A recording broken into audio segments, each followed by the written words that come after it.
compatriotas, en medio de tantas dudas en el orden gremial, en medio de tanta incertidumbre, cuando hablo de dudas gremiales hablo de dudas rentadas o de optimismo rentado, quiero darle la palabra a alguien que obedece a sus pensamientos y que tiene que ver con la política. Hablo del secretario de la Asociación Bancaria, Sergio Palazzo.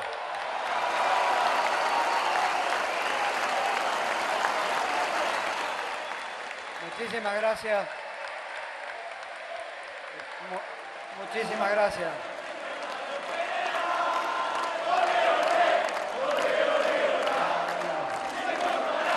Gracias. En primer lugar, quisiera saludar y abrazar muy fuertemente a las madres de Plaza de Mayo que están presentes en este acto, dando testimonio una vez más de su inclaudicable lucha.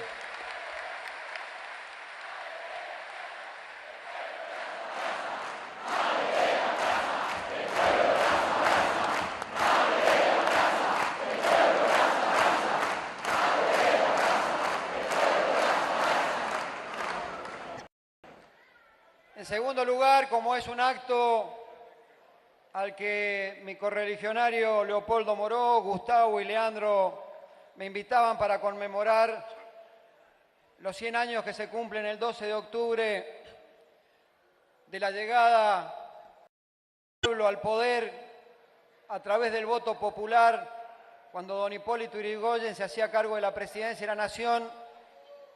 Como buen invitado he querido traerle un regalo, el álbum presidencial de aquella época que emitió el Gobierno Nacional con el proceso de reorganización en 1916 y 1922, que es la historia del gobierno de don Hipólito Yrigoyen, que sé que estará en las mejores manos.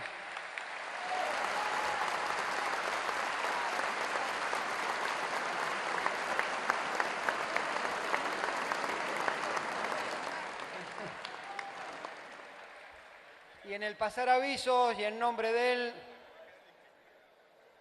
quisiera también pedirle afectuosamente un aplauso en nombre de él a tantos como él, a quienes se los estigmatiza por su pensamiento, a quienes se los estigmatiza por expresar sus ideas de adhesión, y como para el poder pareciera ser que cuando uno las expresa es porque lo han comprado.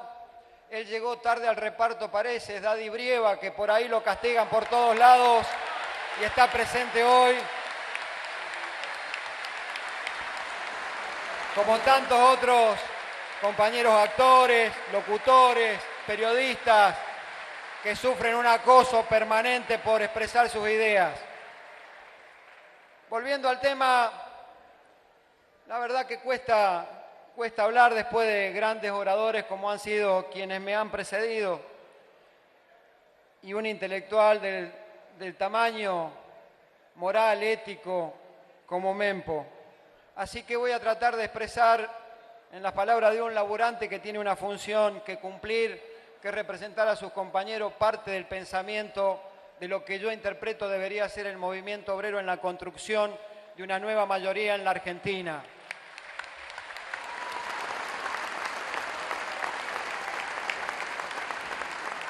Cuando don Hipólito Yrigoyen llegó al gobierno, fue el primer movimentista argentino, porque su política traspasaba la Unión Cívica Radical y en él confluía la síntesis de los sectores populares que pretendían y querían que la Argentina no fuera gobernada por los terratenientes dueños de la oligarquía ganadera y agropecuaria de la Argentina.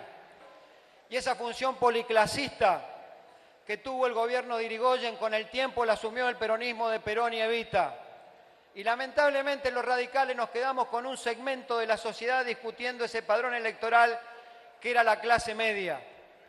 Después vino el intento de Alfonsín del tercer movimiento histórico y vino la construcción política de Néstor y Cristina en ese llamado de construir nuevamente un frente nacional y popular, donde peronistas y radicales comulgáramos con un ideario común, que era la defensa de la soberanía nacional, Y cuando hablo de soberanía no hablo simplemente de un límite territorial, hablo de la soberanía social, política y económica, a la que muchas veces nos quieren condenar a olvidar esos principios, los factores de poder en la Argentina. Y en ese andar, el movimiento obrero tiene que tener una parte importantísima en la construcción de ese proyecto. No puede estar ajeno el pensamiento de los trabajadores en la construcción política de un país, porque si no regalamos la agenda para que la agenda la construyan los CEOs empresarios que hoy conducen y han cooptado este gobierno. Por eso, los trabajadores, a través de nuestras organizaciones, tenemos que empezar a construir también una propuesta que resalte lo mejor del movimiento obrero. Los mejores tiempos y los mejores días del movimiento obrero no solo han sido los de luchas y los de recuperar derechos, han sido cuando el movimiento obrero tuvo proyectos como la Falda, como Huerta Grande, como la CGT de los argentinos, como los 26 puntos de Osvaldini o las consignas del MTA contra el menemismo en la Argentina. Por eso es absolutamente necesario que muchos compañeros míos se den cuenta de que hay que salir del corset en que nos quieren poner a los dirigentes sindicales. No estamos para discutir solamente salario y condiciones de trabajo.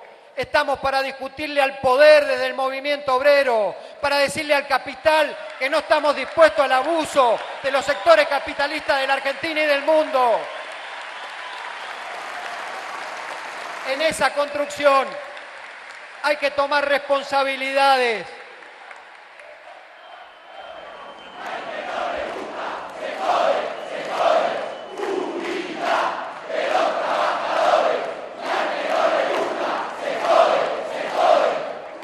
Y en ese andar es importante tomar compromisos. Uno no puede andar especulando si un sector tiene más o menos, si el peronismo está dividido en 4 y 5 partes, a ver con cuál se juntan, si el radicalismo está dividido en 3 o 4 partes. Tenemos que aspirar a construir un frente político, sindical, que abarque a todos los sectores que están dispuestos a darle pelea y combate a este modelo de derecha que gobierna en la Argentina. Y ahí vamos a estar, porque no le escapamos a la responsabilidad histórica. Yo no quiero un país donde salga como política de Estado lo que dicen los focus group cada 6 horas que hace Durán Barba. Quiero un país donde la política se respete, política que le costó sangre y vida a millones de argentinos para que hoy nos vengan a decir con una encuesta cuál es el camino que tiene que tomar una nación.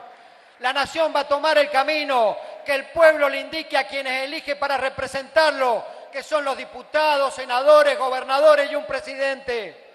No son los multimedios, no son las corporaciones, no son los gurúes que manejan estadística y comunicación social. Somos el pueblo unido los que marcamos el camino y el rumbo del país en el que queremos vivir.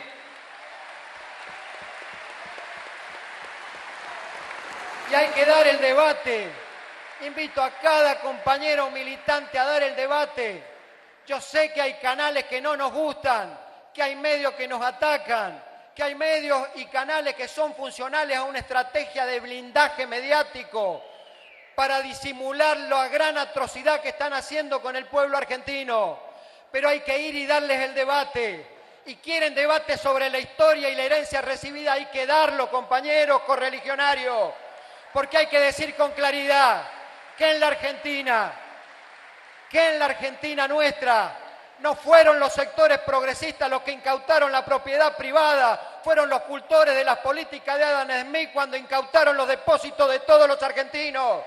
No fueron los sectores progresistas los que llevaron al 25% de su ocupación, fueron precisamente los sectores de la derecha conservadora argentina. No fueron los sectores progresistas que dejaron una pobreza del 55%, fueron los sectores precisamente que hoy nos dan cátedra sobre qué debe ser la pobreza y cómo se debe combatir.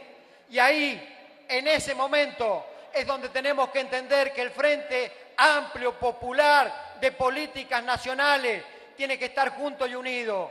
Y tenemos que entendernos también para no cometer errores del pasado. que cuando criticamos, que cuando marcamos posiciones distintas, aún estando en el mismo espacio político, no somos enemigos. En todo caso, nos faltan pasos de tolerancia para comprender al compañero o al correligionario que tiene una crítica que hacer y desde ahí construir un mejor modelo y un mejor país.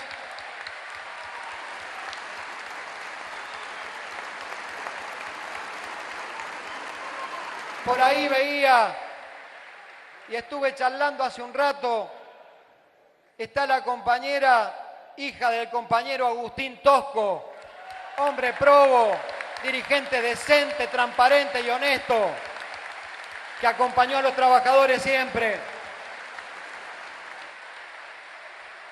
También decirles que hay que, cuando nos hablan de que este es un gobierno que buscaba la pobreza cero, que la pobreza cero queda en un camino diametralmente opuesto a decir que hay 120.000 empleos formales que se han perdido, a decirle no a los trabajadores cuando reclaman apertura de paritarias porque la inflación le come el aumento.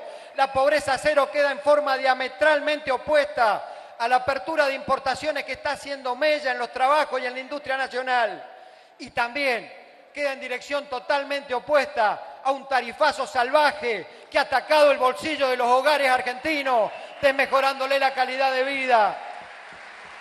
Y cuando nos hablan de diálogo y que nos vienen a cuidar, como dijeron, hay que decirle que el diálogo se construye a partir de interpretar los problemas y resolverlos cuando se hace al bien común.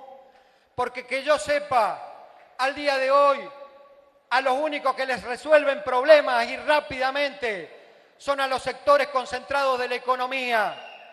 Porque mientras hubo una promesa en la campaña electoral que se iba a derogar el impuesto a las ganancias, acaban de sancionar una ley en el Congreso donde le quitan el impuesto a las ganancias, los dividendos de las sociedades anónimas y los trabajadores siguen pagando. Cuando decían que iban a bajar la carga tributaria, no era a los trabajadores ni al consumo, se la bajaron a los ojeros, se la bajaron a los que venden granos, a la economía concentrada y a las mineras. Por eso hay que empezar a discutir esto. Y cuando esas políticas empezaron a hacer mella en el pueblo trabajador y el Parlamento argentino, que es la expresión acabada de la voluntad popular, sancionó una ley antidespidos para que no hubieran despido, este gobierno insensible la vetó, cagándose en el diálogo, en el consenso y en el Parlamento.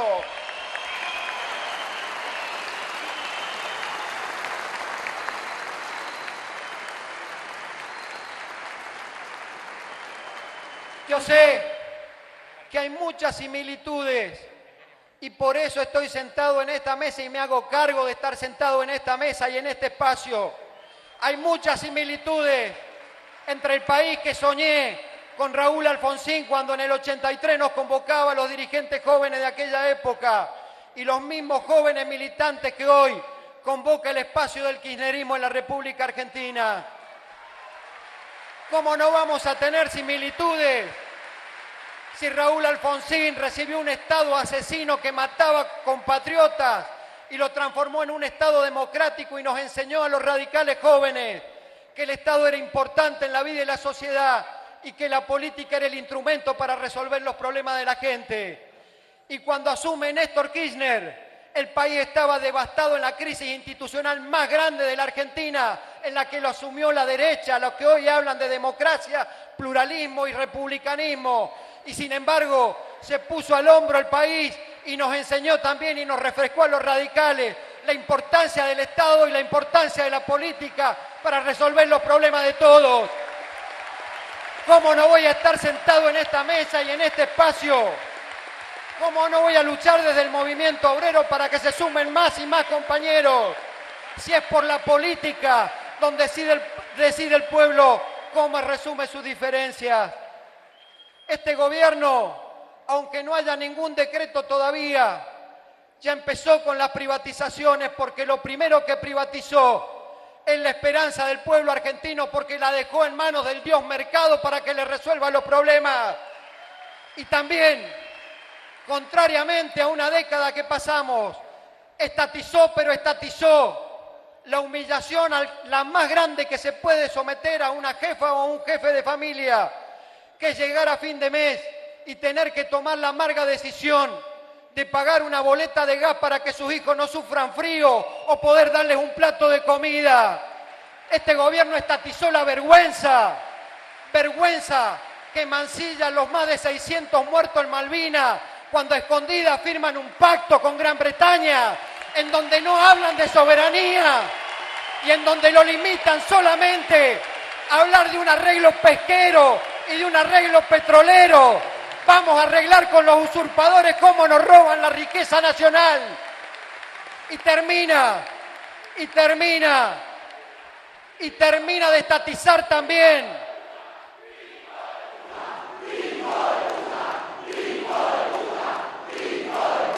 Somos distintos. Ese insulto lo vamos a transformar en votos en el 2017 y en el 2019. Y lo vamos a multiplicar por miles para recuperar un gobierno a mano del campo popular. Y decía, en ese marco de estatizaciones,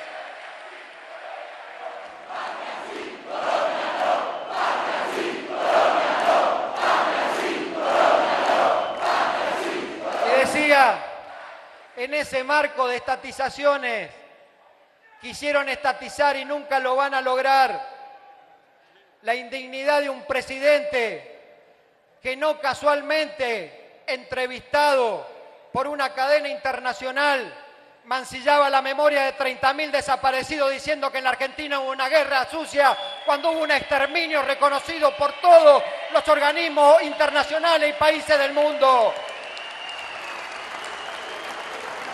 Por eso, queridos correligionarios, compañeras, compañeros, he asumido el compromiso como dirigente sindical de dedicarle todo el tiempo que sea posible a ser parte de esa reconstrucción, de esa nueva mayoría que necesitamos para confrontar con este modelo.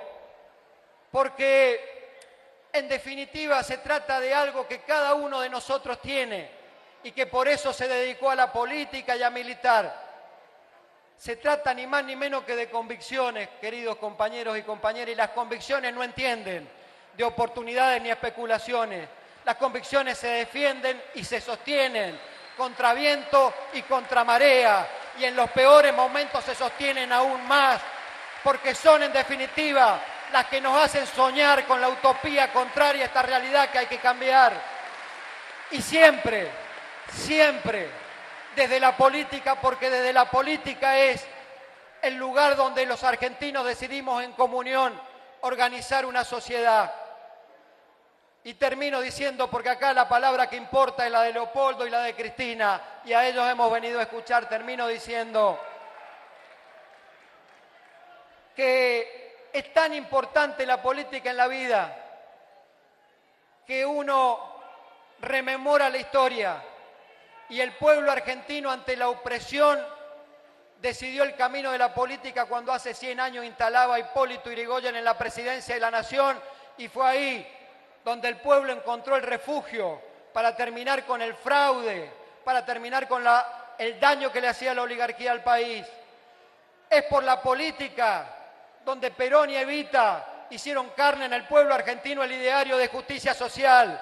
Es por la política donde Raúl Alfonsín se puso al hombro la democracia después de la dictadura militar y nos prometió 100 años de democracia para los argentinos.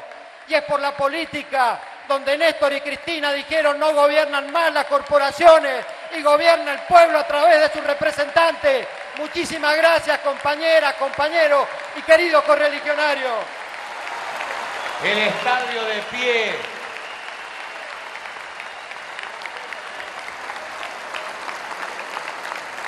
Resuenan picantes las palabras de un dirigente gremial que enorgullece, Sergio Palazzo. Mientras miro que se saluda el exministro Carlos Tomada, por quien pido un aplauso realmente emotivo, a María Moyano, a Miguel Ángel Estrella, que está por allí. Me gustaría que le den un asiento a Miguel Ángel, gran pianista, gran músico. Bien.